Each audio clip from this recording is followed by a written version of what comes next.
Have you ever dreamt of a better version of yourself? Younger, more beautiful, more perfect.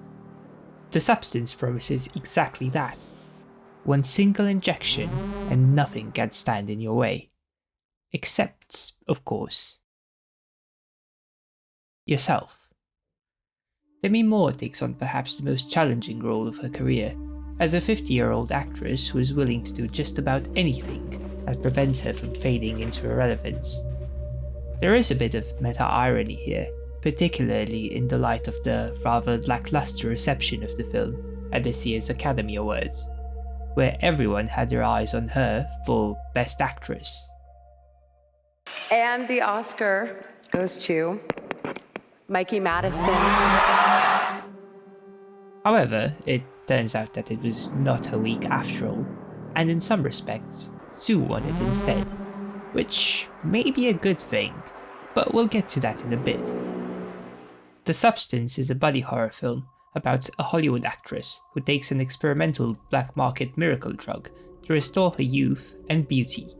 But contrary to her expectations, she only achieves this vicariously, being pinned against and ultimately consumed by her sinister doppelganger, played by Margaret Qualley. At the same time, other than being a horror movie, it is, first and foremost, a satire that addresses a serious and very real issue, all the more exacerbated by the way in which media travels in the present day. We look at each other's lives through the lens of social media. We see what fancy restaurants our friends go to, or how wonderful their outfits look.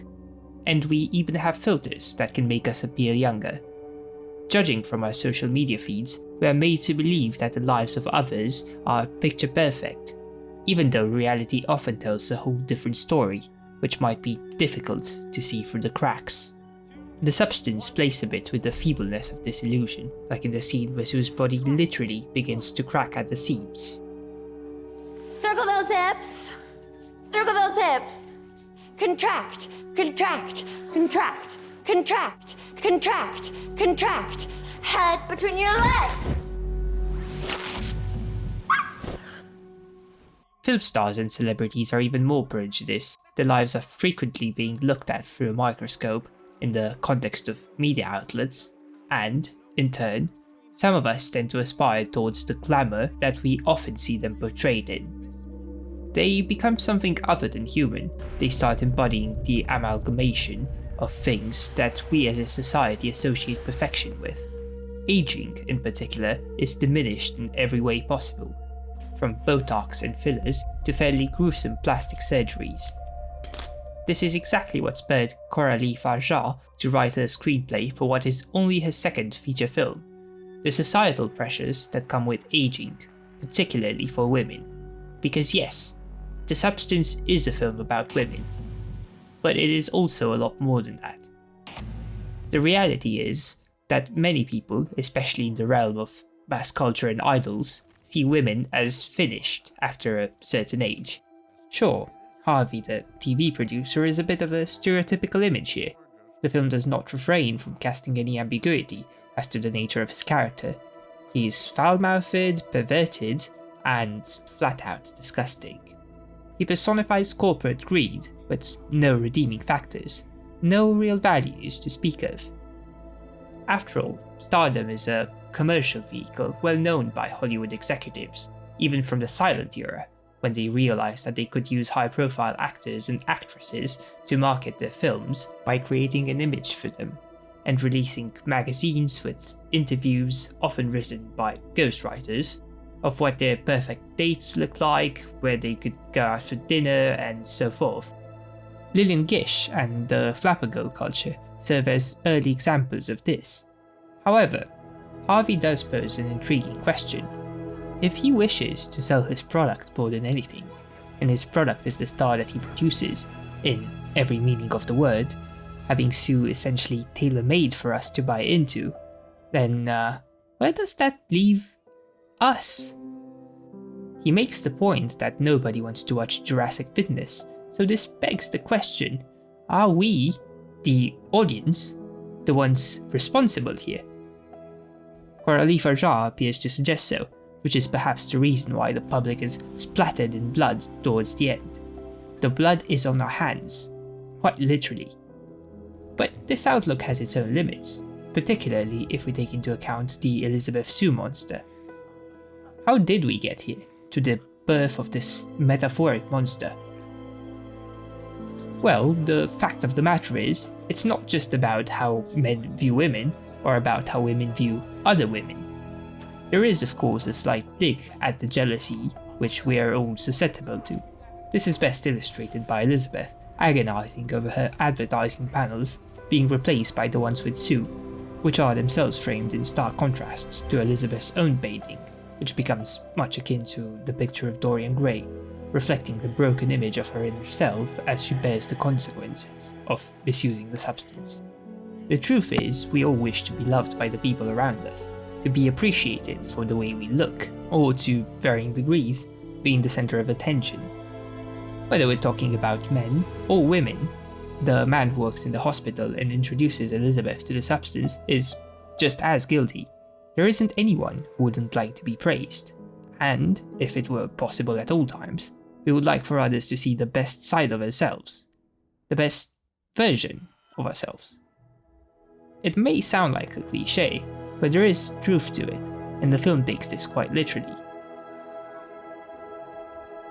This is also the reason some people end up hating looking at themselves in the mirror, because they do not correspond with the standards set by society, by the very culture we see on our phones and TV screens.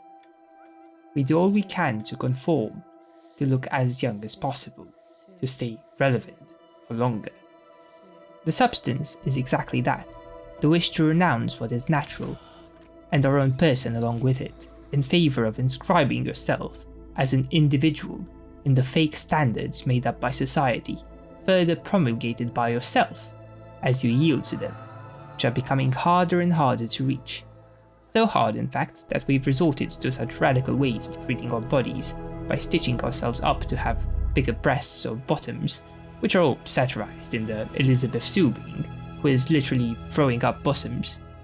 Elizabeth Shue is meant to be disturbing to us, and yet it is perhaps the most humane character in the film, in itself a reference to Frankenstein, made more obvious by the shoot the monster remark. This is the monster we created, or at least its external appearance, because on the inside the monster was feeling relatively pretty in its skin. However, it also wanted others to acknowledge this, and felt that something wasn't quite right. It wasn't quite itself, which is why it cuts out a piece of that broken portrait of Elizabeth. It becomes an even more pronounced caricature, echoing the scene where she puts on the lipstick to go on a date with a normal person who genuinely appreciates her, but she fears that she's grown too old. The monster has no such fears. The point is that internal beauty can be eclipsed or killed off by what is external. However, when the curtains are drawn, we're left all alone with ourselves. This issue is only amplified in the context of stardom. It is not a coincidence that Demi Moore's character is called Elizabeth Sparkle, or that the Elizabeth Shue monster explodes in the shape of a burning heart, mirroring her prestigious, yet deprecated, Hollywood Walk of Fame star, while her inner self, her soul and most important part, ascends. The substance critiques our frailty and superficial outlook on beauty, making us question our values, what we promote, what we adhere to. One area where the film falls short is that it doesn't paint the full picture in relation to the young replacing the old. Is it really a problem that we do not wish to watch Jurassic Fitness? Or, to extrapolate, would you rather have a younger and less experienced actress be cast in a role appropriate for her age, instead of a slightly older, more established one, with a bunch of plastic surgeries and editing done to make her appear young enough for the part? I think there comes a point where the younger generation has to take the mantle, because that too is natural, as much of a tragedy in itself as it may be. It follows, as the place of the old would have it, the natural order of things. There are, of course, many actresses who have identified that they are at an age where some roles simply do not suit them anymore, and it is possible to age gracefully, even in Hollywood. as evidenced by actors and actresses such as Meryl Streep, Viola Davis, or Michael Caine, to only name a few. Even so, The Substance is a film that encourages us to look inwards. It may seem over the top at points, and is sure to incite some repulsion or visceral reactions, particularly if you have a phobia of needles. I happen to be one of those people. These are all things that you sign up for though, because, after all, you are watching a body horror.